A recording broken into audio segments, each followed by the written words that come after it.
আমার অনুরোধ রইল রওজোয়া, নিজেরে বরবাদ করে দিও না বাপ, নিজেরে শেষ করে দিও না, নষ্ট করে দিও না, কষ্ট পাইবা বাপ।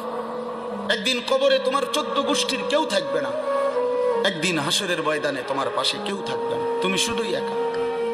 আল্লাহ তাআলা বলছেন, বান্দা আমি এত বড় কোরআন নাজিল করলাম, তারপরে আর কি বললে তুমি ঈমান আনবে? আর কেমনে বলতাম আমি? নবীজি জিজ্ঞেস করবে, খোদার কসম নবী জিজ্ঞেস করবে, উম্মত 23টা বছর আমি দিন রাত কাঁদছি রে উম্মত, তুই জানোস না উম্মত আমি তোর জন্য কি পরিমাণ কাঁদছিলাম। সারাটা রাত আমি কেঁদেছি, তায়েফের পাথরের আঘাতে আমার পিঠ ছিদ্র ছিদ্র করে ফেলছে, আমি ক্ষুধার কষ্টে পেটে পাথর ভাঙছি, আমার ঘরের চুলায় আগুন জ্বলে নাই, আমি দান্দার শহীদ করে সারাটা দেহ রক্ত মাখা হয়ে বেহুশ হয়ে উহুদের প্রান্তরে পড়েছিলাম।